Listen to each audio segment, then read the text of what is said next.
Introducing Recorded Content, a podcast for small, scrappy B2B marketing teams who want to get the most out of podcasting. In each episode, we capture stories from industry experts and podcasters. Listen in and uncover what it takes to launch, run, and grow a successful B2B podcast. Check out and subscribe to the show on Spotify, Apple, or wherever you listen to your favorite shows. Let's jump in. Hey, this is Tristan. I'm the co-founder of Motion and your host for this episode of Recorded Content. Recorded Content is brought to you by Motion, a done-for-you podcast agency for small, scrappy B2B tech marketers. In today's world, podcasts go beyond just audio and require images, videos, and written content. But the traditional audio editing workflow is completely broken. So that's why Dscript was created. And today, I have Jay LeBoeuf, the head of business development at Descript. In this episode, we'll learn about Descript's collaborative audio-video editor that works like a document. And we'll talk about the impact this technology can have on your team's podcast production. Let's jump in to uncover the modern podcast workflow. Since you've been involved with tech companies that have enabled the content development process, specifically with audio and then also video now with Descript, can we set the stage with the biggest challenge that many content creators face with the audio format, and particularly the traditional digital audio workstations and that workflow? So can you walk us through that and set the stage there? Absolutely. So I can take us back to the late 80s, early 90s, where a tool called Sound Tools and Sound Designer was coming up. And so up to that point, most of the time you were editing on tape, or maybe you were punching in from one point to another. And that was the first time that software was actually able to take a paradigm of cutting tape and recreate that paradigm digitally. So instead of putting a cut, at a certain point in a song, or, if it's a newsreel, put a cut where you want your introduction to start and then cut somewhere else where you want to grab tape, literally tape it together with a piece of masking tape. Instead of doing that, analog style, you could do that using Pro Tools and its predecessor, Sound Tools. Mm-hmm. Now, with that, you could actually edit 10 times faster than you could otherwise, and you could do some things creatively. But basically what we had done is just kind of take that model of looking at this linear format, trying to guess where to make a cut, and then pasting it all together. And these early technologies were using a waveform. So anybody who's used a tool like Audacity or Audition or Pro Tools sees that squiggly line at the bottom of the screen. That is just representing the loudness of a sound over time. And it's a convenient way to make some cuts and kind of see what's going on. But I've been doing this 25 years. I can't look at a waveform and tell you what is going on. No one can really tell you what musical note it is or what word is being said. And strangely enough, we've actually all kept to that same paradigm of just editing and making digital cuts in a waveform for that whole time. And that's just a painstaking process. You're just constantly guessing.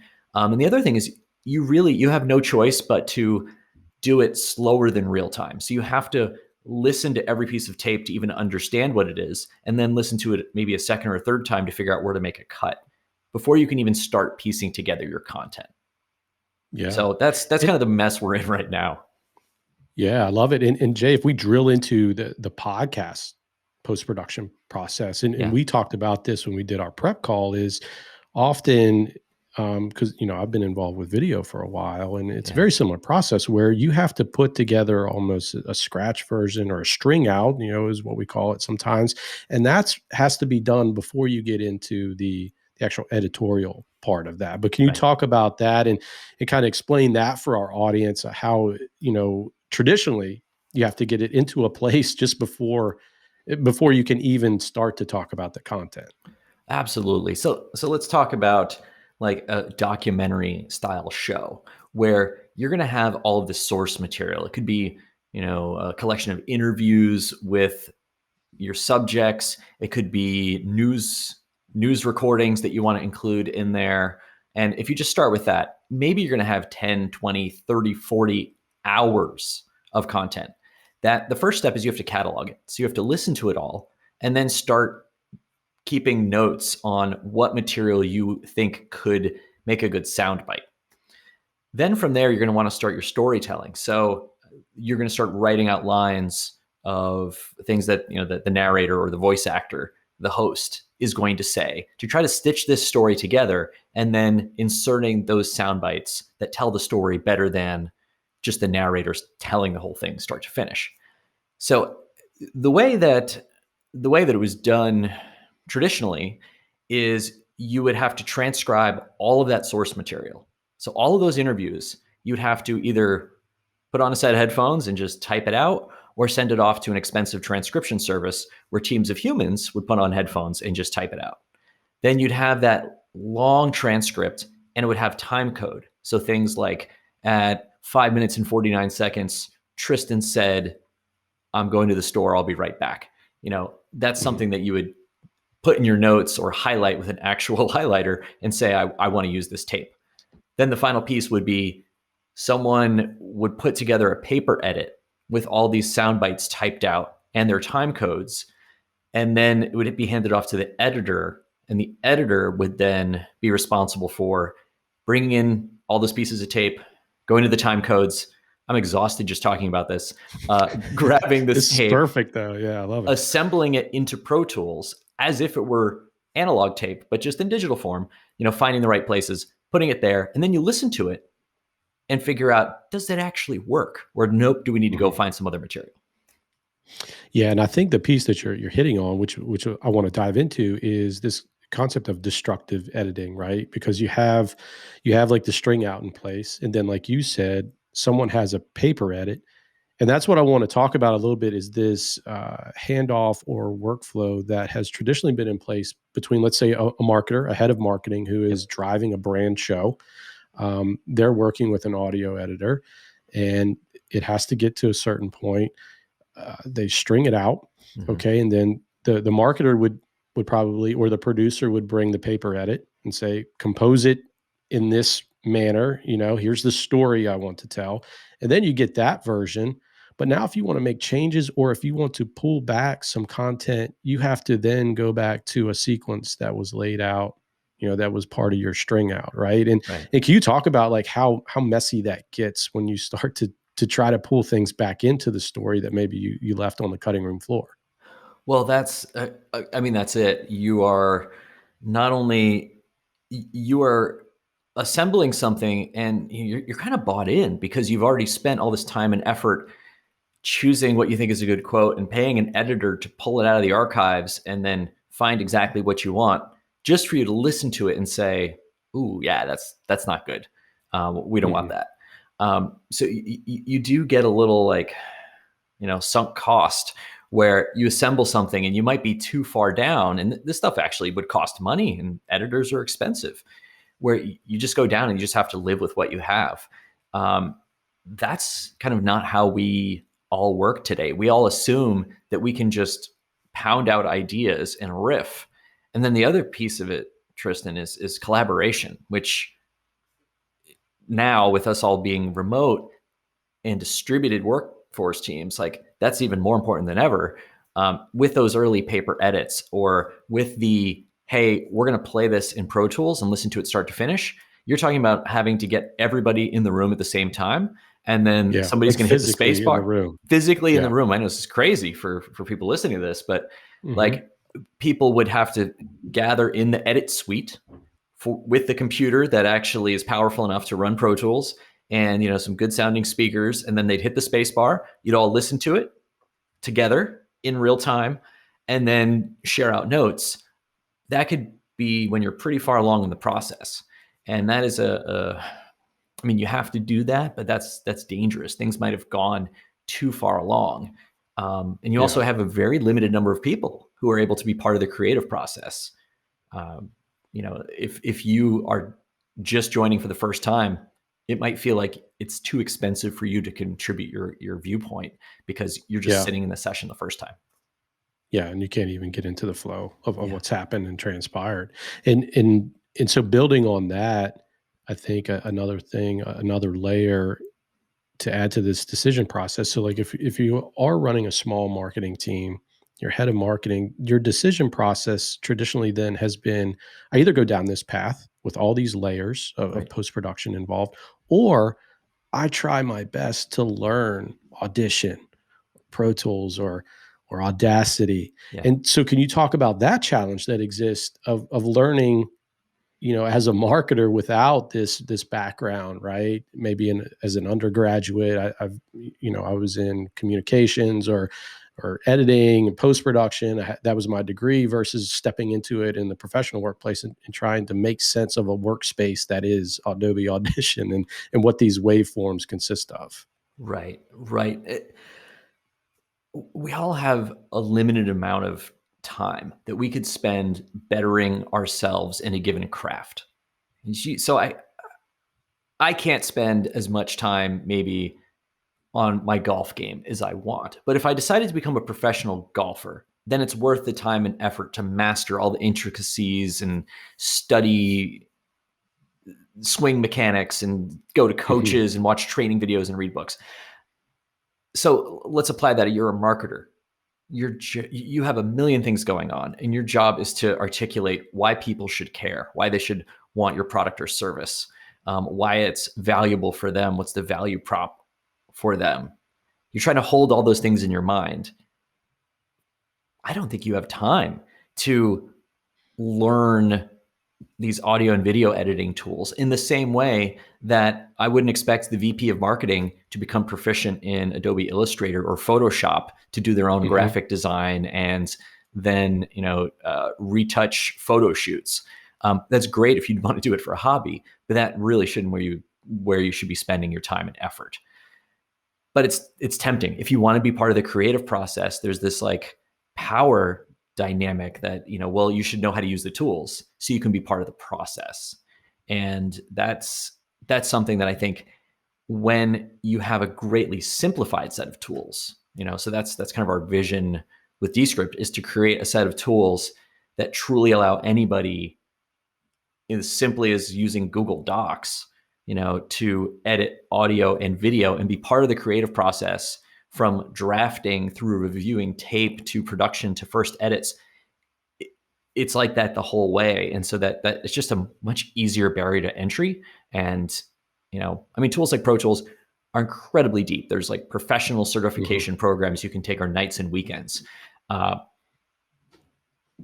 thing is, when you have a product that's 25, 30 years old and an industry standard, you can bake in a lot of complexity to it. And it's really Yeah. hard to remove that complexity for someone who wants to just get something done quickly and easily without a master's degree in it. For sure. And Jay, I think that's a good place to talk about, with your background. I mean, you've been doing this for a while. You've been exposed to these technologies in the traditional workflow sense. So can you talk about the first time that you saw Descript in action? You joined in February 2020, right? So can you Correct. talk about, with your background, when you saw Descript, what did that feel like? What was going through your mind at that point? Right. So I have the unfair advantage of having applied different levels of artificial intelligence towards the production workflows over the years. So the downside is I know it's possible, and it's always been frustrating because no one has really taken it to that level. It's usually made things like a little bit simpler, but not quite. And so I can take you back, I think it was 3 years ago, 2.5, 3 years ago. I was actually visiting the offices of a company called Detour. So Detour was the company that was formed before Dscript existed. Pretty much the same team. So I was visiting Andrew Mason, who's the founder and CEO of Detour at the time, and he was showing me this internal tool that they were working on that was used to automatically align script and audio. And he was just showing me how, yeah, I can just select a few words and hit delete, or I can select a sentence in this transcript and I can just cut the sentence and paste it somewhere else. And it was just so elemental and so simple that it was one of these like, why hasn't this been done before? And there's a lot of good technical reasons why it hasn't been done before from an AI standpoint, from a compute power standpoint, but really just from a paradigm standpoint, from the same insight that Peter Gotcher and Evan Brooks, the founders of DigiDesign that created Pro Tools and Sound Tools, the same insight they had of like, wait a minute, we could just do this razor blade model thing, and instead of editing tape, we'll just have you edit a waveform, and we'll use that paradigm and create a software tool from it. It was this like brilliant insight of, you know what, we're all natural storytellers. We're all looking at text as a way to communicate and organize our thoughts and our story. What if you could just use that as the way to edit audio and video? And when I saw it, I was like, wow, this could actually be something. Now, at the time, this was like 2.5, 3 years ago. That was the extent of it. That's really all you could do is kind of cut, copy, paste. But even that, was a huge time savings tool. Yeah, fascinating. I remember the first time I saw it, and it's probably just on the website. I came across probably the promotional video, one of the first ones, and I just looked at it. I said, I don't think it probably does what it says it does. So I thought about it and I didn't try it. I was like, I'm just going to keep working over here. And we didn't even introduce it into our workflow until we got further down and had a lot of these challenges working with other marketing teams. And then I just had to start taking a closer look. And that's, how we folded it into our workflow. So tell me, when did you know that you wanted to be a part of the company? So it sounds like you were, you witnessed some of the earlier stages of Dscript, right? Yep. But you didn't join at that time. So how did that all happen? Right. So I didn't join at that time. I said I wanted to stay involved, however I could. But I was building up another startup and another nonprofit. I kind of had my own path I was going down. And the beauty of that is I could kind of witness from afar as they were solving these very technically complex challenges. And Andrew and I would keep in touch maybe once a year or so. He'd, ask me for a referral to somebody, or if I knew somebody to help out, I'd take a look at a demo. I was getting really excited at where it was coming from. And about the end of 2019, when I had decided I got to go back into the tech industry again, the thoughts were, okay, which company do I want to go to that's like making huge strides in this space? And they were always on my short list, but then I reached out to Andrew and we kind of reconnected, and probably over a 30 to 40 minute walk in the Hayes Valley neighborhood in San Francisco, where he was just telling me what the product roadmap was. And at the time, they had also just acquired and had started to integrate the technology from Lyrebird. So Lyrebird was a startup based in Montreal that was known for this text-to-speech technology where anybody could create their own voice double with like minutes of audio, not hours and hours of audio.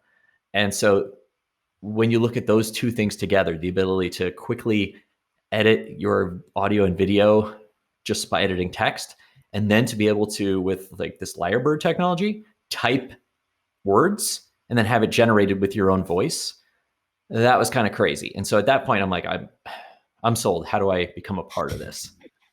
Yeah, this puzzle's starting to come together pretty quickly here. It looked like all the pieces were finally in place. So Jay, you're with Dscript and I know you're head of business development. So tell me like what you're seeing, in contrast to that workflow that we talked about, right? Where you have this very linear workflow. What are you seeing now with teams? Like how revolutionary is the workflow now based on a lot of the feedback that you get with customers? So let me tell you, it's been all about 2020. And by that, I mean, it was not only an explosive year for Dscript in terms of, what was going on with podcasting, as it was, every time we think we've hit peak podcasts, we're not even close.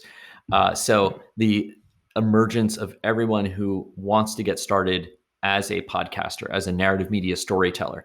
That was one thing that was going on. And of course, there's way more people that want to create content than are professionally trained on how to do it. So Dscript has just been in the right place at the right time for that trend and able to help empower people on kind of recreational podcasts or maybe their first professional podcasts. But also why 2020 was a hell of a year for many reasons was every company got distributed. And so whereas you used to have this funnel where, let's say you and I are we're on a marketing team together, and we know that we need to put out a podcast on a certain topic, or we need to create video on a certain topic. We'd probably come up with a brief. We'd maybe kind of do some of the writing. Maybe we'd be part of like the initial recording of it, but you would almost definitely pass it off to whatever either internal resources you had. So, your editing team, your content marketing team who would do that, or you would find an outside agency to just kind of handle the whole thing for you. And what I saw over the course of 2020, talking to a ton of companies from smaller startups to big companies like HubSpot and Shopify, is each of these teams is now in charge of its own content and its own content production. And we're okay having lightly polished screen recording videos and podcasts that use the Mac internal laptop mic because that's what we've got at home. We're actually okay with that as long as the material gets out there. And so we're starting to see a lot more companies, I would say most companies, starting to think about how do we handle as much of this process as we can ourselves. So that way we own the message, we can create it, we can empower our team with this. And again, if you're not having to send your team to an offsite where they learn production tools and digital asset management and like that whole thing, but they can just stay as storytellers. And so in the same way that teams would adopt, Google Docs for their communication and collaboration, teams in 2020 started adopting Dscript to, get their messages out. And it's been really exciting to be part of that. Yeah, and Jay, you talked about the workspace, which I think is a really big deal. And I honestly don't know if that even comes across with you all as much as the other features, because there's so much there. But I feel like a really big part of this is that workspace, and you touched on it earlier, which is this collaboration wave that we've all had to experience with the nature of the pandemic. Virtually every team is dispersed around the world now. Right.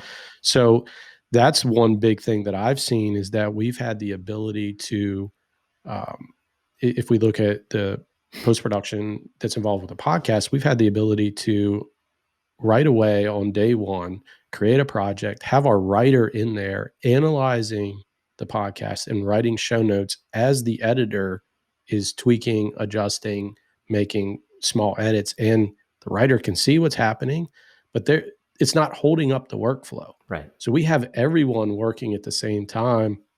And then soon as show notes are done, that then drives the other content that we're creating.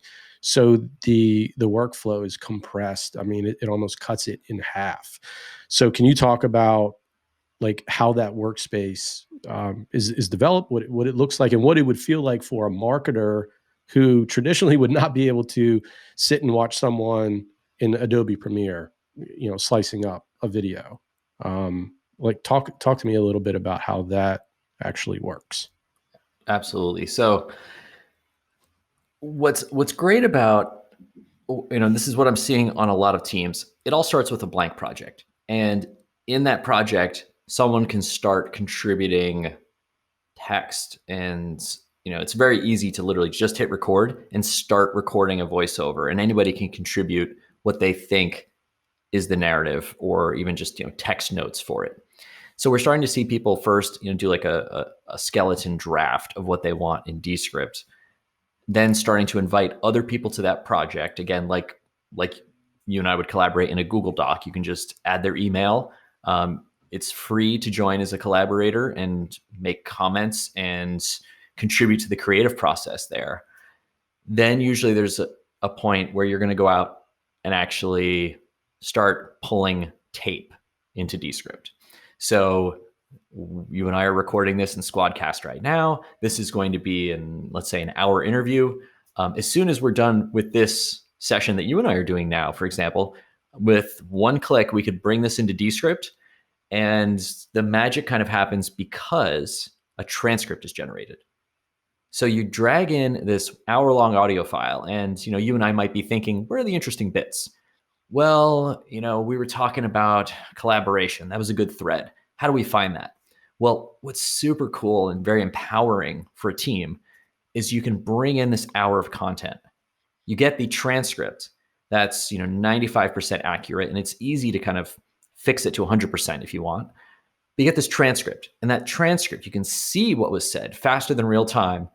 If you wanted to put out an audiogram within minutes after we finish this recording, you could bring it into Dscript, see what's going on, search in the transcript for some keywords that you remember we talked about and liked, select the text, export out an audiogram. There you go. You've got that going right there. So it's not only really, really fast to grab highlights from the transcript to generate source material for it, but also what I really like, sometimes you don't know where these things are going. So a good example, we work with a number of user research firms who think they know what the narrative is. They think they know what they're going for, but they'll basically just take Zoom recordings and audio recordings, anything they have, they start just compiling it all into Dscript, and then you have this archive of material. And again, you can search through this just by searching on keywords to listen for the themes and start copying and pasting and assembling together. Okay, this is where they're talking about issues with login. This is where they're talking about issues with the automatic backup process. And you can let those things play out, knowing that you don't have to make any final decisions. Everything is kind of always searchable, always there later on. Yeah. And I think that's the big thing too, even with us when we're producing our own podcast is like we started, Jay, when I hit record, there's probably 2-3 minutes that we won't use up front.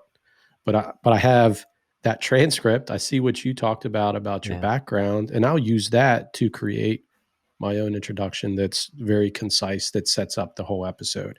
But it's not like labor intensive to pull that out. Right. It's like, let's just hit record. Let's get going. Let's get into the flow. And then we'll adjust that in post-production.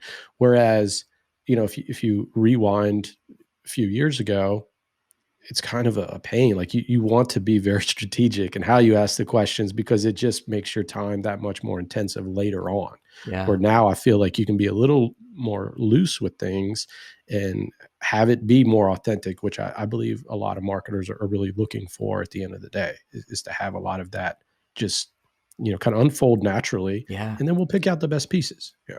Can I tell you something about how we're seeing authenticity? Yeah. So I record basically every Zoom chat that we have. And, whether you're doing it natively with Zoom or you're using a tool like, Gong or Chorus.ai, one of those tools. Yeah. We just do that as a matter of practice because we're not really sure what's going to come from it. And oftentimes we'll be, let's say we'll have a new enterprise client on board and we're recording it because we're thinking that this is for them to give them an onboarding piece of training material. But often what ends up happening, maybe, we'll say, hey, by the way, how'd you find out about Dscript? Or, like, what do you like most about it? And they will give us the most solid gold quote, like stuff that they would never write in a million years because they're just off the cuff. They're just being their true authentic self. And many times I'll say at the end of the call, I'm like, wow, you said some really nice stuff. Would you mind if I just send you that in text form and we can just kind of put that on our website? And they're like, sure, I don't even remember what I said, but if I said it, then that's great. It's there. Yeah. You get it. And so we've started investor presentations with those quotes. Most of the ones on our website have come from that way. When you put people on the spot and ask them for a testimonial, it's going to always be canned. But when you can get those moments, those like pupil dilation moments or the auditory equivalent of it, it's pretty special. Oh, I love that. I wasn't even thinking about using it in that context, I'll tell you one thing that we do, a little secret sauce here, is we record our kickoff presentation or our Mhm. kickoff meetings, right? So that if we have a new show that we're creating, Sure. bring our client on, we have Zoom, that's how we conduct it, go through our agenda, but we record that in Zoom. And then the first thing that I do for our team is I drop that into Dscript. And that's how we develop theme statements or pull out the demographics about their audience. That, who is that? Who are these people? And it's in their language, their words, and it's right there. And I Yeah. can immediately comb through everything, and I can listen back to it, and it just makes searching so much easier, like you said, which is a very underrated part of Dscript. And it's like, all right, I don't even have to take notes during this kickoff meeting. And when we develop the theme statement, we're able to use their language, and that's how we're able to really adapt so quickly to their business, and able to understand it so quickly because we just ask good questions Yep. during the kickoff, and then we refine it and then develop theme statements and just move the project along much faster than what we would be able to traditionally. That's awesome. Yeah, and that was going to be one of my questions is, what has been the biggest surprise as head of business development, some use cases that you've seen from marketing teams, perhaps, where you didn't even know that it would be used in that way? Like, what's jumped out at you? I've seen a lot of stuff over the past year.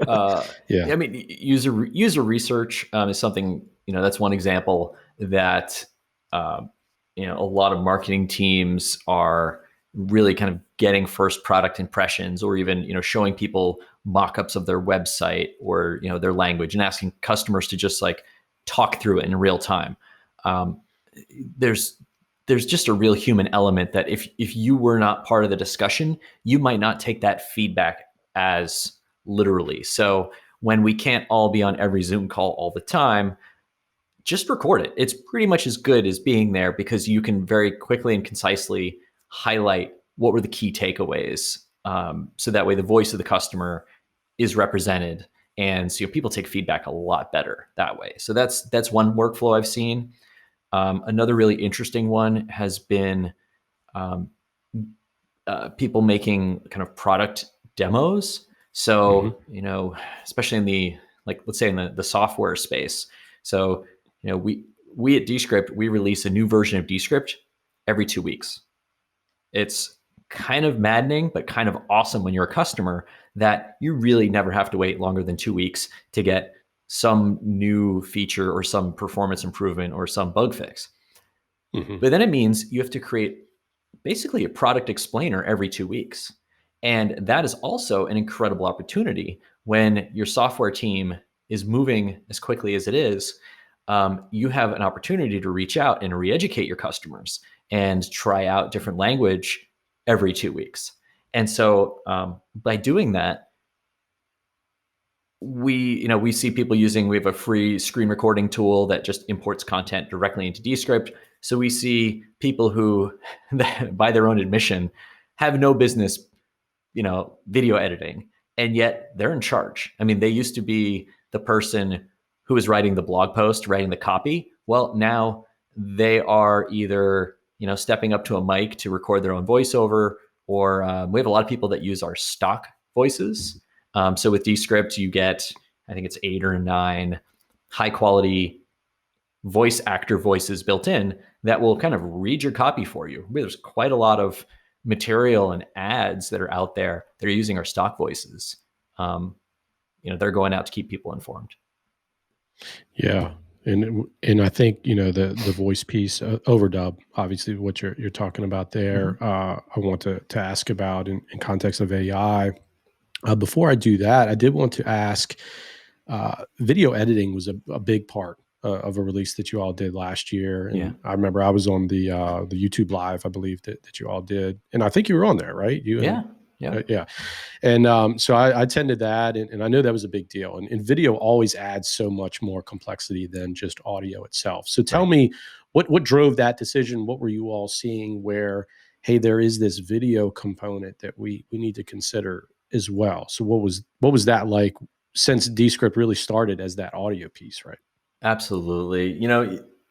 it kind of came from two things. There's the technical reasons, and then there's philosophical. So I'll start with the easy one, the technical one. You always kind of got video editing for free with Dscript because you could drag in a QuickTime movie or an MP4, and we would basically just rip the audio out of it. And as you were cutting up the transcript, yeah, we were, cutting the audio, but frankly, we had the time code, so we would just cut the video too. So you could always kind of edit video for free with every version of Dscript. And we knew that there was so much further you could take it. But then we were thinking, okay, do we want to venture into becoming a nonlinear video editor? Isn't Dscript a DAW, a digital audio workstation? And that actually is the philosophical argument, which is we actually just kind of look at it as this weird evolutionary quirk that tools like Pro Tools and then later, Audition and, GarageBand were on like one evolutionary branch, but then video editing tools. Many times they also have audio editing built in, but video editing tools. So your Avid Media Composer, your Adobe Premiere, your iMovie. Like, why are GarageBand and iMovie different? Yeah. They have a decent amount of similarities. Why are they two different pillars? And if they're unified around narrative media. So, video editing and music creation, those two things, I've worked on them both. They're very difficult to blend those together. But narrative media storytelling always revolves around a transcript.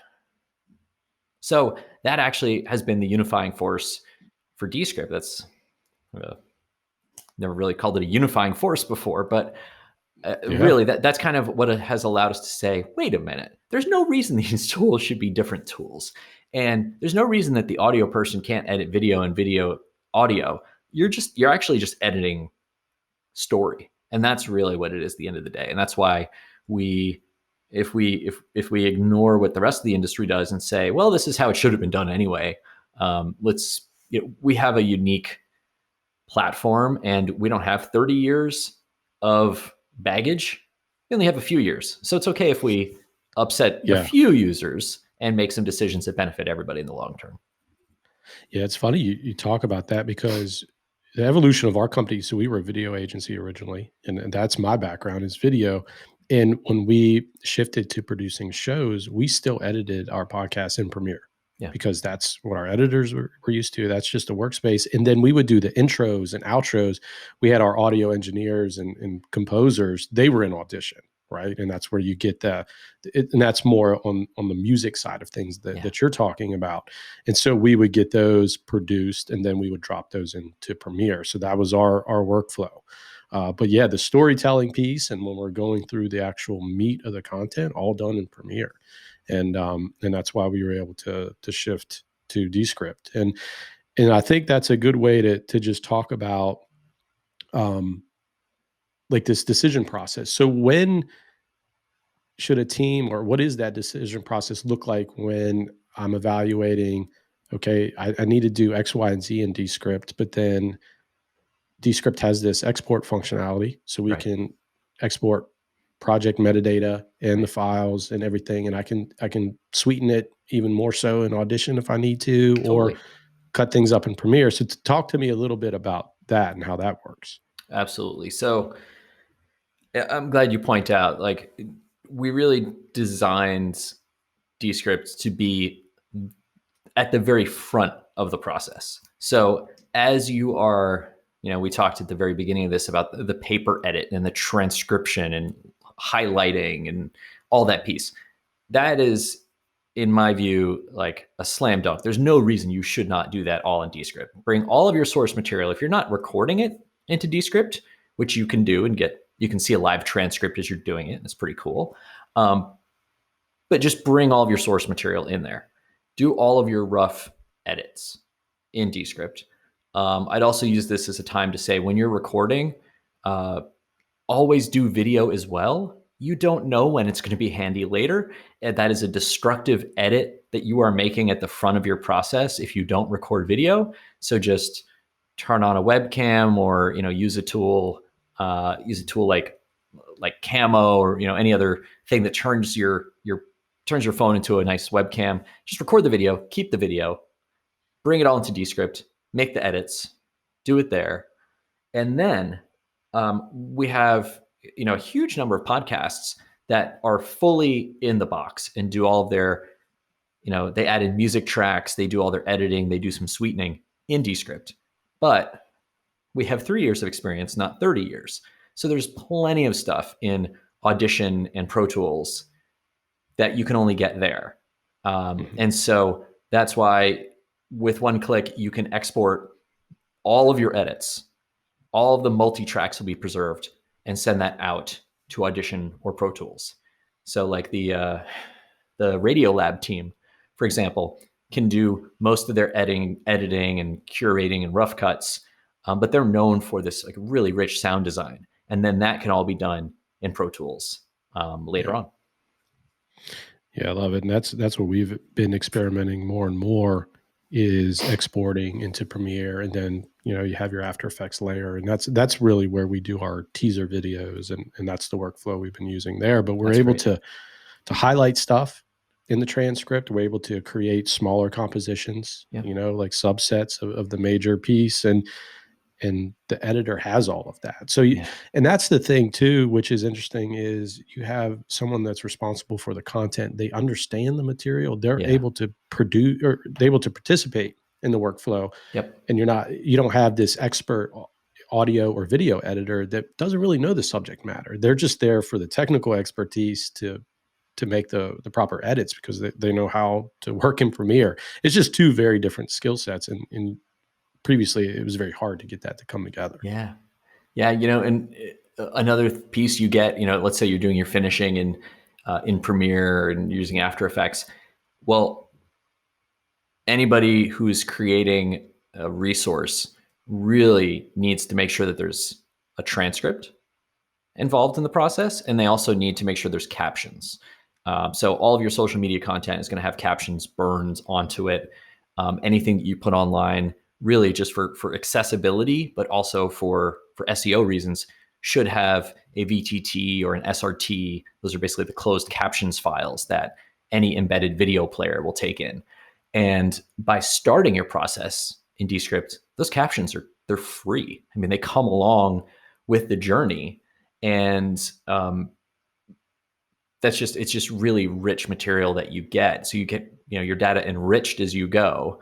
And if you don't do that, then you're kind of back to square one, where you get to the end of the process. So I'm actually working with a large podcast studio right now who have just archives, hundreds of episodes with no transcripts.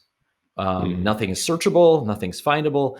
And so we're basically have to help them transcribe everything. So now it's searchable and repurposable, and you can create audiograms and visuals and YouTube, video podcasts of their original material. And if you had kind of done that right the first time, knowing what we know now about the importance of this, you would probably have done it in Dscript. Yeah, that's a big piece too, is repurposing. And we're working on a project now where we're developing ads based on the content that we have in a variety of podcasts. And the only way we're able to mash up content from different episodes is because we have everything in Dscript from the very beginning. So we can look for themes across episodes. We can create compositions from 3, 4, 5 different episodes, create a video ad that's 30 seconds long.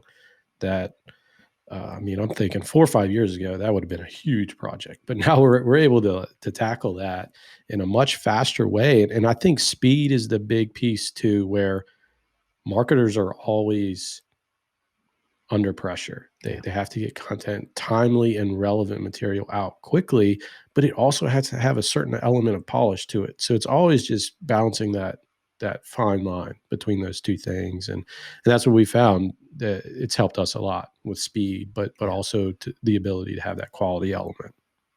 Absolutely. Couldn't agree more. So Jay, tell me a little bit, looking ahead, with Descript and what's down the line? You've talked a little bit about AI along the way, overdub and some of the this text to speech that's available. What can we expect moving forward? Video was a big layer that was added. So what's on the horizon here? So really what we're most focused on is to kind of keep building out tools for the storyteller. So, you saw our first significant video release in October. We're going to keep doubling down and tripling down and quadrupling down on that throughout the year to kind of add in everything that people need. And the other big theme is to start building in more of these things that make us all more polished without knowing it. So I'll give you a great example, and this is something that actually is going to be released in just a few days. We have something which automatically generates room tone. So room tone, for people that aren't aware of it, if I stop talking, you'll hear the sound of my room. It's, maybe it's a little hiss, maybe it's a little hum. No matter how quiet your acoustic environment, we all have this. And when you cut out words, when you have long spaces where no one is talking, you just have digital silence, which is incredibly unnatural. It's very jarring. It does not sound pleasant. And so one of the things we notice when people are editing audio or even, video, let's say you want your voice actor to stop talking for a few seconds while you put up an animation on the screen. It's really unnerving if you have that digital silence between someone speaking. We've had a lot of people kind of send us their submissions of, what can I do to make this better? What can I do to make this sound better?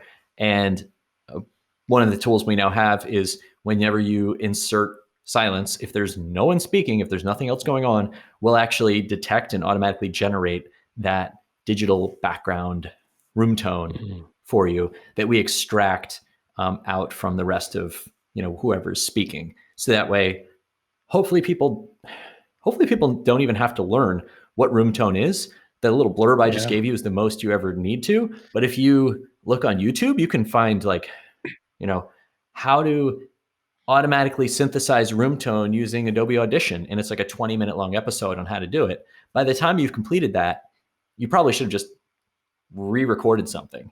So we hope to do more of those things that just don't require editing.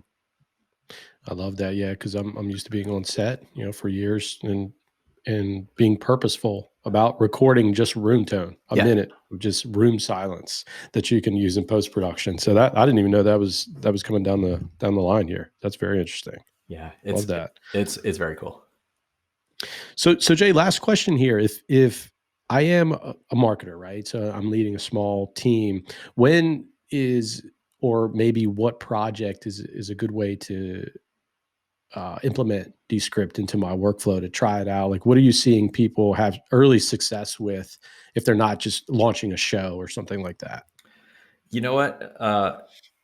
My answer has evolved during the course of this discussion, Tristan. I would say the first thing you should try it out is a customer interview. Either when you're talking to a customer about their problems and their needs and their wishes, or whether you're bouncing a concept, a redesign, bouncing something off of a customer. So the next person you talk to, just record it. And you're going to have let's say it's a half-hour conversation. It's a burden to share a half-hour video file with other people on your team because now they all have to watch it individually and they don't know what's important about it. So bring it into Dscript and then start chopping it up and just leave the highlights. And there's the ability in Dscript to publish a page.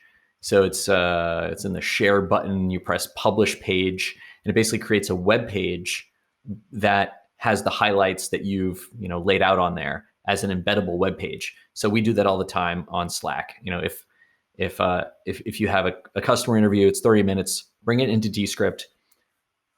Give yourself 5 minutes to select the highlights. Drop in a few markers at the interesting bits. Publish the page. Put that on Slack or Teams or whatever you use. Share that 5 minutes excerpt with your team. That's a great place to start. Love that. And we're a big proponent too, just talking with your customers and getting that actual language from them and their Yeah. experiences. It helps in so many ways. So yeah, I love that as a good first step. All right, awesome. Well, Jay, this has been amazing. I've appreciated the chat. I'm a huge fan of Dscript. Obviously, our team is using it every day. So that said, where can people go to find out more about Dscript and yourself? Absolutely. I would head to dscript.com, and it's totally free to get going. We have a free option. You get 3 hours of transcription time. After that, you can use the projects you create forever. You can join other people's projects as a collaborator. It's really low barrier to entry, available for Mac and Windows. All right. Awesome. And the overview videos and your explainers are pretty good as well. They're entertaining to watch to get an idea of what Dscript is all about. Awesome. Well, Jay, thanks again. I appreciate you being on Recorded Content. I appreciate it as well. Thanks for having me.